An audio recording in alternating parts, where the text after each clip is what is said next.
Hello दोस्तों, मैं मनोज कुमार। आज हम कक्षा 9 के विज्ञान के चैप्टर मोशन में वीडियो नंबर 11 लेकर के आए हैं। और इस वीडियो में आज हम पढ़ेंगे what is equation of motion. गति का समीकरण क्या होता है और ये कितने प्रकार के होते हैं। ठीक, आज हम इन सभी को जानने का प्रयास इस वीडियो में करेंगे अच्छे ढंग से। देखा जाए, हमने आपको पिछले वीडियो में या हमने आपको इस चैप्टर में पढ़ाया है वेग। हम आपको वेग पढ़ाए हैं, हम आपको विस्थापन पढ़ाए हैं, त्वरण हम लोग पढ़े हैं और समय पढ़े हैं। तो small u, small v, small a, small s, small t. U आपका प्रारंभिक वेग है, वी आपका अंतिम वेग है, ए आपका त्वरण है, यस आपका विस्थापन है, टी आपका समय है। हमने आपको बताया था कि हम लोग विस्थापन को स्मॉल यस से भी प्रदर्शित कर सकते हैं। इन सभी का आपस में संबंध किनका? U, V, A, S, T, इन सभी का आपस में संबंध जो है गति का समीकरण कहलाता है। ओके, हो गया। गति के समीकरण तीन प्रकार के होते हैं। पहला होता है v बराबर u प्लस ए टी, इसे गति का प्रथम समीकरण कहते हैं।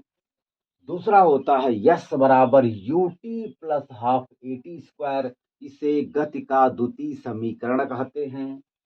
तीसरा होता है वी स्क्वायर बराबर you square plus two A S, इसे गति का तृतीय समीकरण कहते हैं। आज हम इन सभी इक्वेशन ऑफ मोशन के को बारी बारी से इनका निगमन सीखेंगे। तो सबसे पहले हम लोग सीखेंगे गति के प्रथम समीकरण का निगमन, मतलब v बराबर यू प्लस ए टी।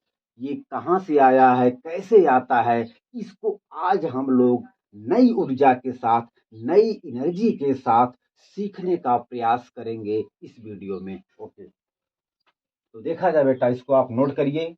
हो गया? ओके।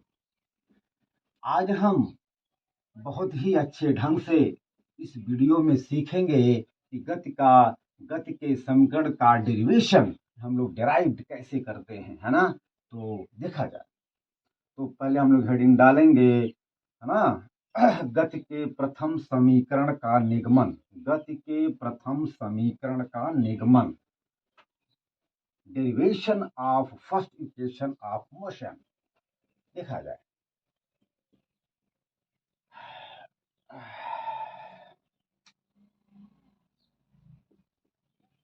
गति के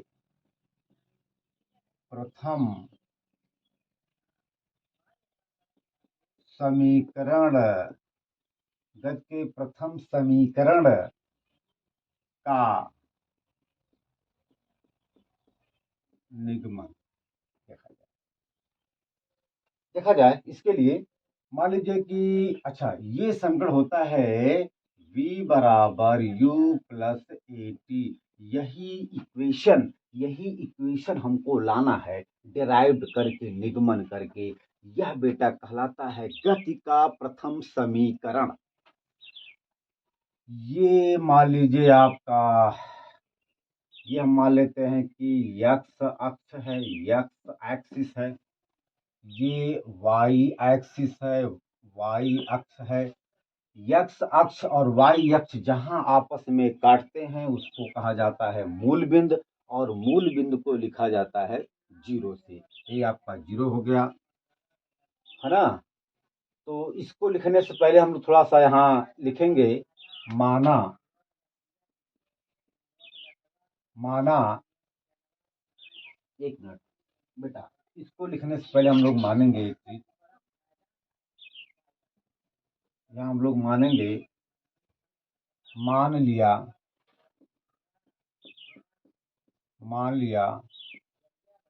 कोई वस्तु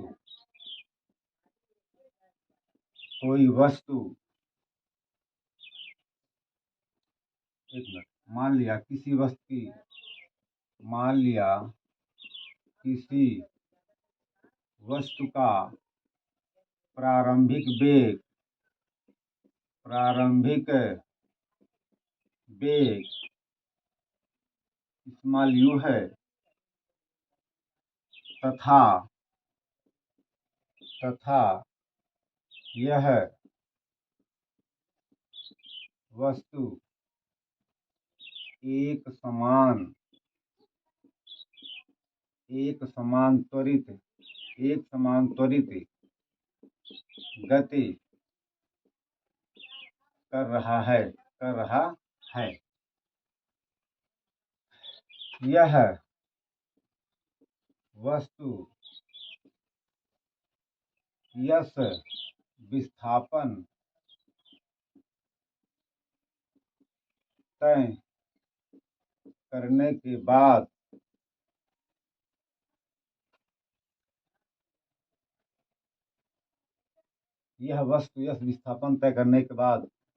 t समय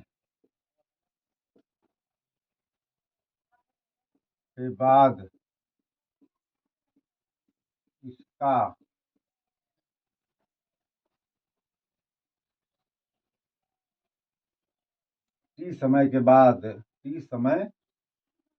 इसका वेग स्मॉल v हो जाता है ये हम जानेंगे। हमने आपको कहा था कि अगर कोई वस्तु शुरुआत में जिस वेलोसिटी से चलना शुरू करती है उस वेलोसिटी को उस वेग को गति का उस वेग को प्रारंभिक वेग कहते हैं। यहाँ हम लोग देखेंगे कि प्रारंभिक वेग u है और t समय के बाद जो दूसरा वेग प्राप्त होता है उस वेग को हम लोग कहते हैं अंतिम वेग। यहाँ पर अंतिम वेग स्मॉल v है। अब हम लोग यहाँ सीखेंगे कि गति का प्रथम समीकरण का निगमन कैसे किया जाता है, ये हम लोग यहाँ पे जानेंगे। देखा जाए,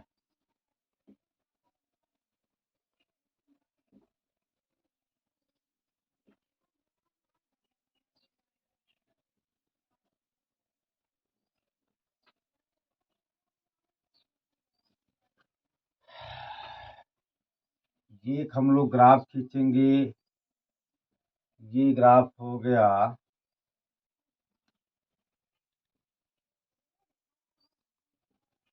ये आपका x अक्ष है, ये आपका y अक्ष है ना, और ये 0 है। देखा जाए, x अक्ष और y अक्ष जहाँ पे आपस में काटते हैं उनको कहा जाता है मूल बिंदु और मूल बिंदु को लिखा जाता है 0 से। देखा जाए, मान लिया कि किसी वस्तु का 0 समय पर वेग u है और t समय के बाद उसकी वेलोसिटी स्मॉल v हो जाती है।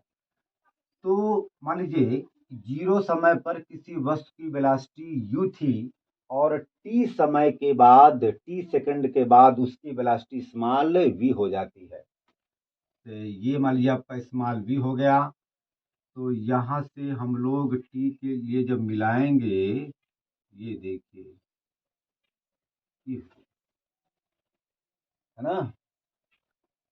अच्छा, अब इसको हम लोग यहाँ से मिला देंगे, ये हो गया आपका, ठीक। देखा जाए, इसका मतलब बेटा क्या हुआ कि किसी वस्तु की वेलोसिटी, किसी वस्तु की वेग 0 समय पर 0 सेकंड पर u थी और t सेकंड के बाद उस वस्तु की वेलोसिटी स्मॉल v हो गई।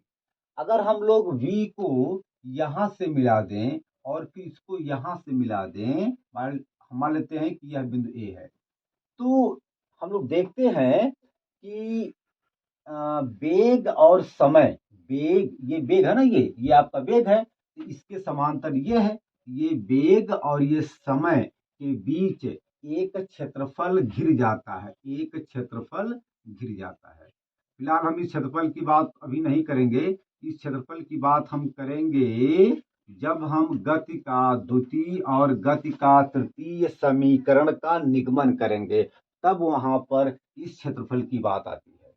लेकिन हम लोग फिलहाल यहाँ देख सकते हैं कि यह वेग और यह समय, मतलब वेग और समय के बीच ये क्षेत्रफल घिर जाता है और यही क्षेत्रफल विस्थापन को शो करती है। फिलहाल चलिए हम लोग सबसे पहले निकालेंगे कि गति का प्रथम समीकरण कहाँ से आया है। देखिए बेटा, हम लोग जानते हैं कि त्वरण बराबर होता है वेग परिवर्तन, वेग परिवर्तन बटे समय, है ना। अच्छा, हमने आपको बताया था कि त्वरण को हम लोग स्मॉल ए से प्रदर्शित करते हैं। वेग परिवर्तन क्या होता है? वेग परिवर्तन बराबर होता है अंतिम वेग माइनस प्रारंभिक वेग। यह हमने आपको पिछली वीडियो में बहुत ही अच्छे ढंग से बताया है। तो वेग परिवर्तन बराबर होता है अंतिम वेग, अंतिम वेग है स्मॉल बी और प्रारंभिक वेग है स्मॉल यू बटे टी। अगर हम यहाँ पर बटे एक मान लें तो अब हम लोग इसका मल्टीप्लाई करेंगे एक में और इसका मल्टीप्लाई करेंगे एक में, मतलब इसका गुणा करेंगे एक में और इसका गुणा करेंगे ए में। जब हम लोग इसका गुणा करेंगे एक में तो हमको यही चीज प्राप्त होती है, क्या? v माइनस यू बराबर। अब जब हम लोग t का गुणा करेंगे a में तो हो जाएगा ए टी। हम लोग यहां से v का मान अगर प्राप्त करें, देखा जाए, अब हम लोग माइनस यू को बराबर के इधर लाएंगे। ये नियम होता है, जब यहाँ पर माइनस है और जब ये माइनस इधर आएगा, बराबर के इधर आएगा, तो वह माइनस प्लस हो जाता है, हो जाएगा प्लस यू। और आपका ये ए टी पहले से है। यह हमारा गति का प्रथम समीकरण प्राप्त हो जाता है। ये हमारा गति का प्रथम समीकरण, गति का प्रथम समीकरण है। अब आप इसको नोट करिए। इसके बाद हम लोग निकालेंगे गति का द्वितीय समीकरण का निगमन, सीखेंगे, उसको निकालेंगे। आप पहले इसको नोट करिए। ओके बेटा, ओके, मिटा दें। अच्छा, देखा जाए,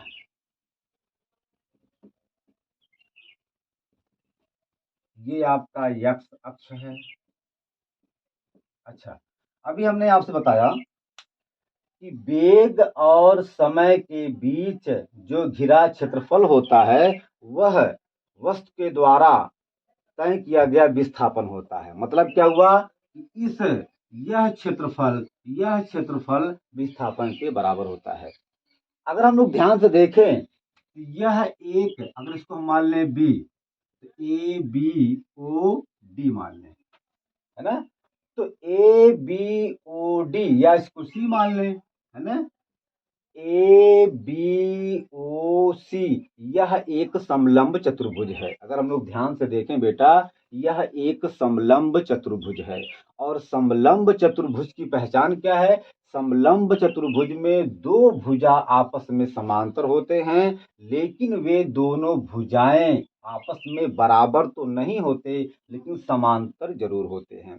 तो अगर ऐसा जिस चतुर्भुज में होता है उसे हम लोग कहते हैं समलंब चतुर्भुज। और समलंब चतुर्भुज का क्षेत्रफल बराबर होता है 1/2 गुणे में कोष्टक में समांतर भुजाओं का योगफल फिर गुणे उनके बीच की लंबवत दूरी।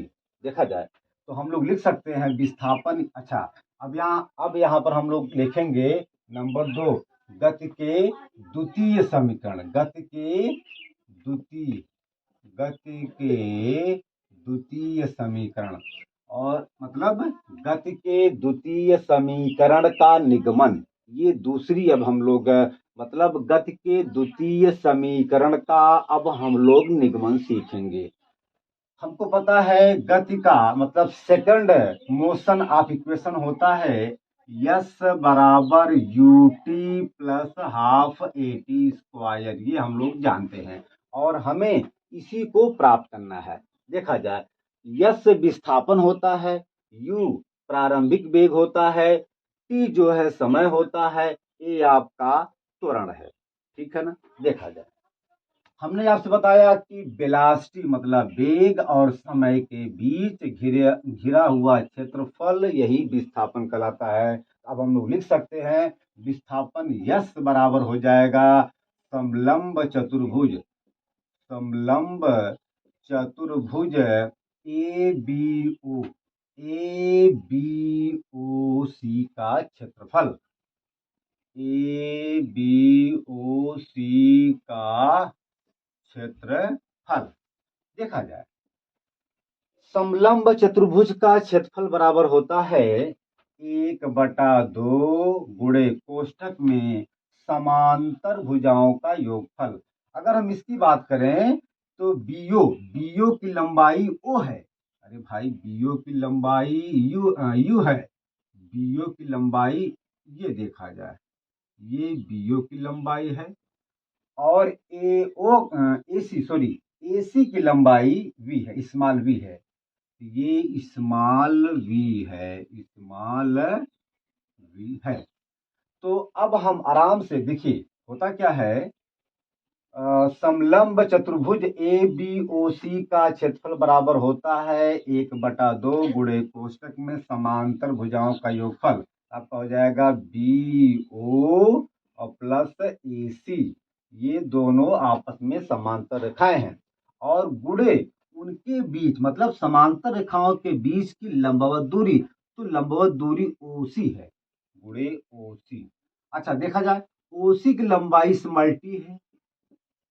अच्छा मैंने आपको बताया था कि हम लोग जो है एक्स अक्ष पर समय को दर्शाते हैं और वाई अक्ष पर वेग को दर्शाते हैं, ये मैंने आपको बताया था। वेग हो गया ना। अच्छा तो ओसी की लंबाई टी है। अब हम लोग यहाँ पर ओसी, बीओ और एसी का मान रखेंगे। देखा जाए हो जाएगा यहाँ पर 1/2 गुणे कोष्ठक में बीओ की लंबाई स्मॉल यू है और एसी की लंबाई स्मॉल वी है और गुणे ओसी की लंबाई स्मॉल टी। अब हम लोग गति के प्रथम समीकरण से स्मॉल वी का मान जो हमें प्राप्त हुआ था उसको इसमें रखेंगे। हम मान लेते हैं यह इक्वेशन नंबर 1 है ना। अच्छा तो लिखेंगे गति के प्रथम समीकरण v बराबर u प्लस ए टी से स्मॉल v का मान समीकरण नंबर 1 में रखने पर देखा जाए। हम लोग इसको यहाँ पर लिखेंगे, आपका हो जाएगा यस बराबर 1/2। अच्छा फिर गुणे, अच्छा v के स्थान पे लिखेंगे u प्लस ए टी। आपका हो जाएगा u प्लस ए टी हो जाएगा और गुणे टी आपका हो जाएगा, है ना। देखा जाए अब हम लोग 1/2 और टी का बारी बारी से इसमें मल्टीप्लाई करेंगे, गुणा करेंगे। तो सबसे पहले हम लोग इसको लिख लेंगे 1u 2u और प्लस ए टी, मतलब जिसको टी का, अच्छा छोड़िए दीजिए, 1u 2u और प्लस ए टी आपका हो जाएगा, है ना, और गुणे टी आपका हो जाएगा। अच्छा अब गुणा करेंगे 1/2 टी का जब हम लोग गुणा करेंगे 2u में तो हो जाएगा 1/2 टी गुणे टी यू 2u प्लस, अब हम लोग 1/2 टी का गुणा करेंगे ए टी में 1/2 टी गुणे ए टी, है ना। ये आपका हो जाएगा, देखिए 2 से 2 कट जाएगा, है ना। ये आपका हो जाएगा यूटी, ये यूटी बचा है, यूटी बचा है और प्लस 1/2 टी गुणे टी, टी स्क्वायर, और यहाँ पर केवल एक ही ए है, आपका हो जाएगा ए टी स्क्वायर। यस बराबर, यह बेटा गति का द्वितीय समीकरण हो गया। गति का द्वितीय गति का द्वितीय समीकरण। अब आप इसको नोट करिए, फिर हम आगे चलते हैं।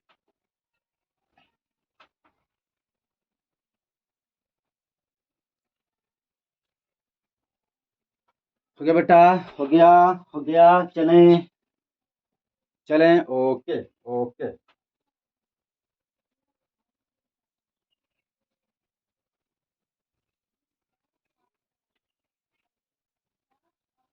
अब हम लोग पढ़ेंगे गति के तृतीय समीकरण का निगमन।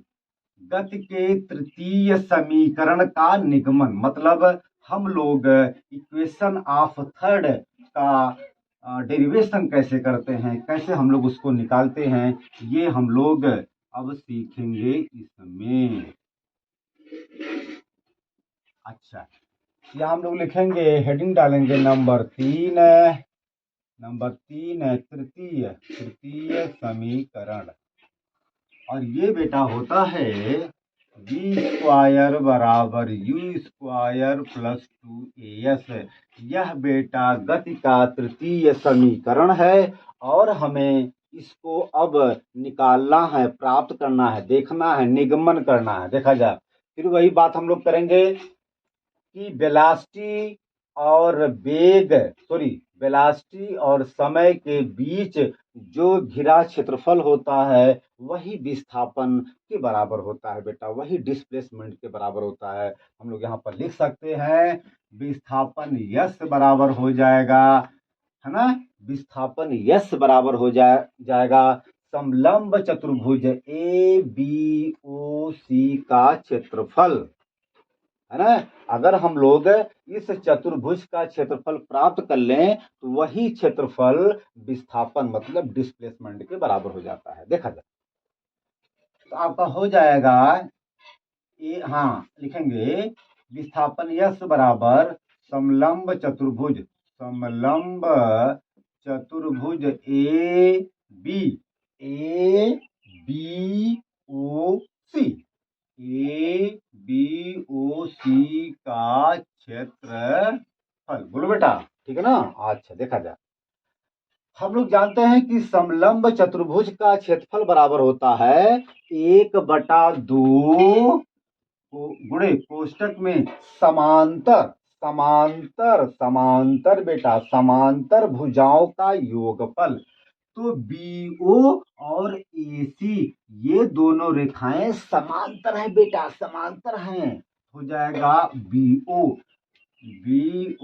प्लस एसी और गुणे उन दोनों समांतर रेखाओं के बीच की लंबवत दूरी। तो बेटा ओसी जो है इन दोनों समांतर रेखाओं के बीच की लंबवत दूरी है, हो जाएगा ओसी। अच्छा, अब हम इन सबका मान यहां पर रखेंगे तो हो जाएगा 1/2 गुणे बीओ की लंबाई स्मॉल यू तो हो जाएगा स्मॉल यू, एसी की लंबाई स्मॉल वी हो जाएगा स्मॉल वी, गुणे ओसी की लंबाई स्मॉल टी हो जाएगा स्मॉल टी। अब देखा जाए, हम लोग जो है गति के प्रथम समीकरण से स्मॉल टी का मान निकाल करके इस समीकरण में रखेंगे। हम मान लेते हैं समीकरण नंबर ये आपका सपोज दैट 2 है ना। लिखेंगे गति के प्रथम समीकरण v बराबर u प्लस at से t का मान समीकरण नंबर 2 में रखने पर बेटा हो। अब अच्छा, अब हम लोग यहां से स्मॉल टी का मान प्राप्त करेंगे, देखेंगे कैसे। क्योंकि हम लोग जानते हैं, देखिए बेटा, हम इसको यहां लिख सकते हैं हम इसको यहां लिख सकते हैं और इसको यहां लिख सकते हैं, कोई दिक्कत की बात नहीं है। तो हो जाएगा u प्लस एटी बराबर स्मॉल बी बेटा।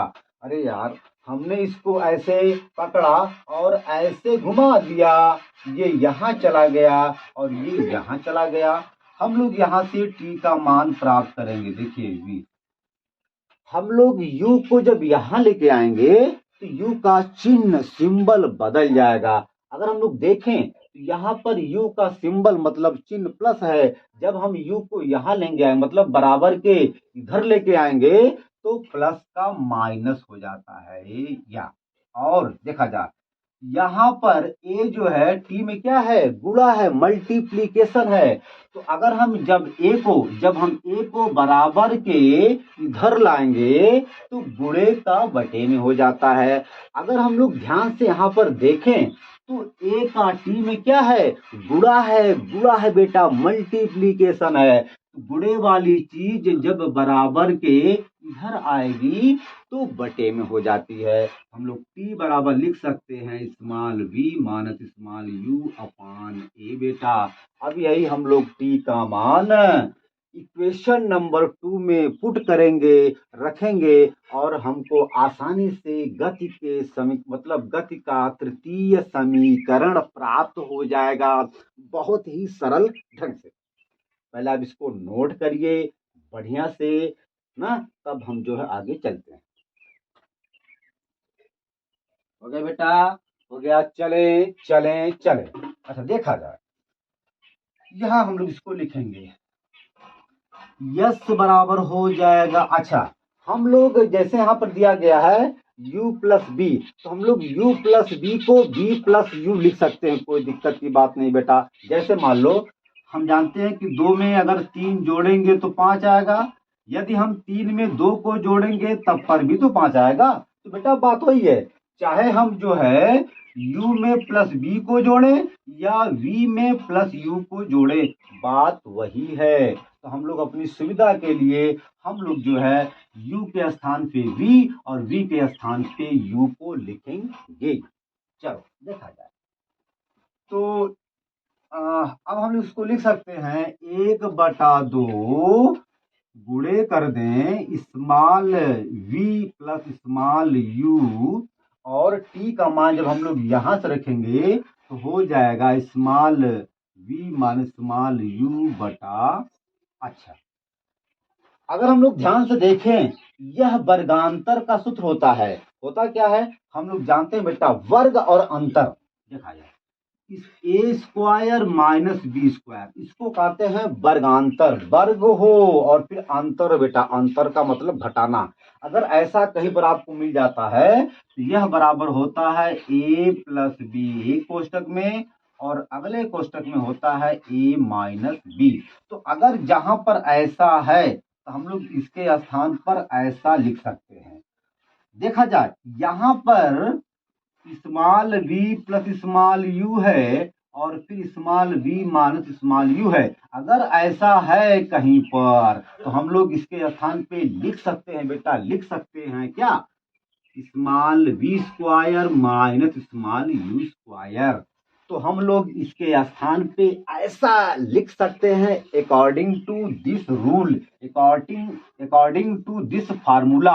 और यह फार्मूला होता है वर्गांतर। वर्ग हो और फिर वर्ग मतलब 2 होता है, वर्ग हो और फिर उनके बीच यदि अंतर होता है तो हम लोग इसको इस प्रकार लिख सकते हैं और सेम ऐसा ऐसा हो जाएगा। तो अब हम लोग जो है इसके स्थान पे ये मान बेटा, ये मान लिखेंगे। तो आप पहले इसको नोट करिए फिर आगे हम चलते हैं। हो गया बेटा, हो गया हो गया हो गया, ओके ओके। अब हम इसको फिगर को मिटा रहे हैं, कोई दिक्कत की बात नहीं है ना, अब आपका काम हो गया है।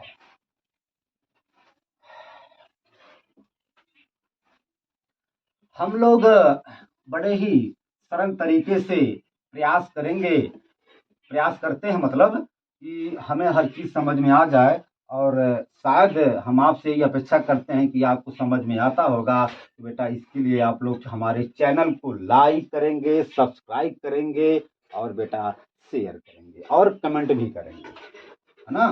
देखा जाए तो अब हम लोग बेटा ये यस बराबर हो जाएगा, हम लोग इसको लिख सकते हैं, इसको v square minus u square बटे a, है ना।